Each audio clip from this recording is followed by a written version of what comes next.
ತಿಳಿಸ್ಕೊಟ್ಟಿದ್ದಾರೆ. ಮಹಾಶಿವರಾತ್ರಿ ಅರ್ಥಾತ್ ಮಹಾಪರಿವರ್ತನೆ, ವಿಶ್ವ ಪರಿವರ್ತನೆ, ವಿಶ್ವದ ಸದ್ಭಾವನೆಯ ಬಾವುಟ, ಏಕತೆಯ ಬಾವುಟ, ಪರಮಾತ್ಮನ ಪ್ರತ್ಯಕ್ಷದ ಬಾವುಟವನ್ನ ಇದೀವಿ. ಅಂದ್ರೆ ನಾವು ಜಾಗರಣೆ ಮಾಡಬೇಕು ಅಂತಂದ್ರೆ ನಮ್ಮನ್ನ ನಾವು ಬಹಳ ಎಚ್ಚರಿಕೆಯಿಂದ ಜಾಗರೂಕರಾಗಿ ನಡೆಯಬೇಕು ಅನ್ನೋ ಸಂದೇಶವನ್ನ ಕೊಡುತ್ತೆ. ಮತ್ತು ಅದಾದ ನಂತರ ಉಪವಾಸ. ಉಪ ಅನ್ನುವಂಥದ್ದು ಸಂಸ್ಕೃತ ಶಬ್ದ. ಉಪ ಅನ್ನುವ ಅರ್ಥ ಹೇಳುತ್ತೆ ನಿಯರೆಸ್ಟ್, ಹತ್ತಿರ ವಾಸ ಮಾಡು ಅಂತ. ಅಂದ್ರೆ ಯಾರ ಹತ್ತಿರ ವಾಸ ಮಾಡಬೇಕು? ಇವತ್ತು ಜಗತ್ನಲ್ಲಿ ಎಲ್ಲರೂ ಖಾಲಿ ಇದೆ, ಎಲ್ಲರೂ ಹಿಂಗನ್ನೋರೆ, ಎಲ್ಲರೂ ಈಗಿರೋದ್ ಬಿಟ್ಟು ಹೇಗಾಗ್ಬಿಟ್ಟಿದೆ, ಎಲ್ಲರದು ಹೀಗಾಗ್ಬಿಟ್ಟಿದೆ. ಅಂದ್ರೆ ಕೊಡೋರು ಯಾರು? ದಾತ ಯಾರು?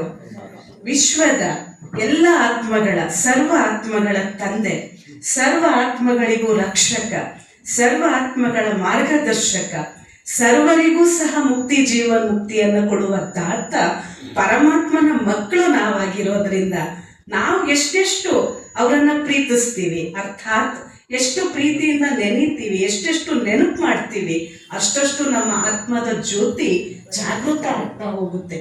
ಅದನ್ನೇ ಪರಿವರ್ತನೆ. ಯಾವಾಗ ಅಜ್ಞಾನದ ಕತ್ತಲೆಯಿಂದ ಜ್ಞಾನದ ಬೆಳಕಿನೆಡೆಗೆ ಬಂದು ನಮ್ಮನ್ನ ನಾವು ಪರಿವರ್ತನೆ ಮಾಡಿಕೊಂಡು ಪರಮಾತ್ಮನ ಹತ್ತಿರ ವಾಸ ಮಾಡೋದೇ ನಿಜವಾದ ಉಪವಾಸ.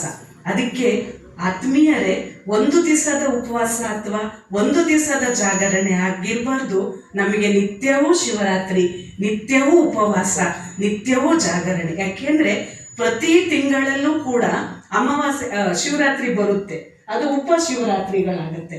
ಆದ್ರೆ ಇದು ಮುಖ್ಯವಾದ ಮೇನ್ ಶಿವರಾತ್ರಿ ಅಂತ ಯಾಕೆ ಹೇಳ್ತಾರೆ ಅಂತಂದ್ರೆ, ಈ ಶಿವರಾತ್ರಿಯಲ್ಲಿ ಪರಮಾತ್ಮನ ಒಂದು ಒಂದು ಅವತರಣೆಯ ಒಂದು ದಿವಸ ಅಂತ.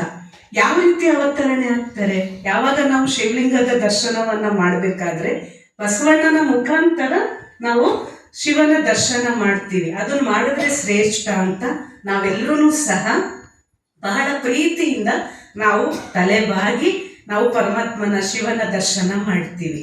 ಹಾಗೆ ನಮ್ಮಲ್ಲಿ ನಾವು ಯಾವಾಗ ನಾವು ನಾನು ಮತ್ತು ನನ್ನದು ಎನ್ನುವಂತಹ ಒಂದು ಬಗ್ಗುವಿಕೆ ಬಂದ್ಬಿಡುತ್ತೆ, ಅಹಂಕಾರವನ್ನು ತ್ಯಾಗ ಮಾಡ್ಬಿಡ್ತೀವಿ, ಆಗ ಯಾರ ದರ್ಶನ ಆಗೋಗ್ಬಿಡುತ್ತೆ? ಪರಮಾತ್ಮನ ದರ್ಶನ ಆಗೋಗುತ್ತೆ ಅನ್ನುವಂತಹ ವಿಶೇಷ ಸಂದೇಶವೂ ಕೂಡ ಉಪವಾಸ ಜಾಗರಣೆಯಾಗಿದೆ.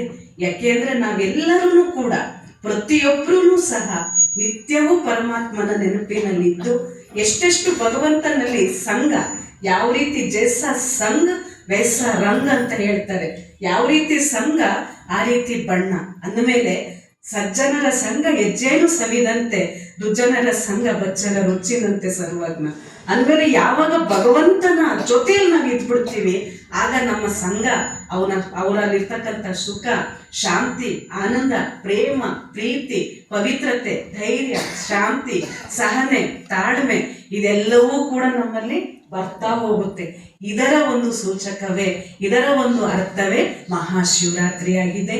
ಎಲ್ಲರಿಗೂ ಸಹ ಮತ್ತೆ ವೇದಿಕೆಯಲ್ಲಿರ್ತಕ್ಕಂತಹ ಹಿರಿಯರಾದಂತಹ ಶಕುಂತಲ ಅಕ್ಕನವರಿಗೂ ಮತ್ತೆ ಸಭೆಯಲ್ಲಿರ್ತಕ್ಕಂಥ ಎಲ್ಲರಿಗೂ ಸಹ ಮತ್ತೊಮ್ಮೆ ಶಿವರಾತ್ರಿಯ ಶುಭಾಶಯಗಳು. ಹೀಗೆ ಎಲ್ಲರೂ ಸಹ ನಮ್ಮನ್ನ ನಾವು ಪರಿವರ್ತನೆ ಮಾಡ್ಕೊಳ್ತಾ ಪರಮಾತ್ಮನ ಪ್ರತ್ಯಕ್ಷ ಮಾಡೋದಿಕ್ಕೆ ನಾವೆಲ್ಲರೂ ಸಹ ನಿಮಿತ್ತರಾಗಿದ್ದೀವಿ. ಹಾಗಾಗಿ ನಾವು ಈ ಶಿವರಾತ್ರಿಯನ್ನ ಪರಮಾತ್ಮನ ಜೊತೆಯಲ್ಲಿ ಮಾಡಿದ್ದೀವಿ. ಸೊ ಪರಮಾತ್ಮನಿಗೆ, ಅಕ್ಕನವರಿಗೆ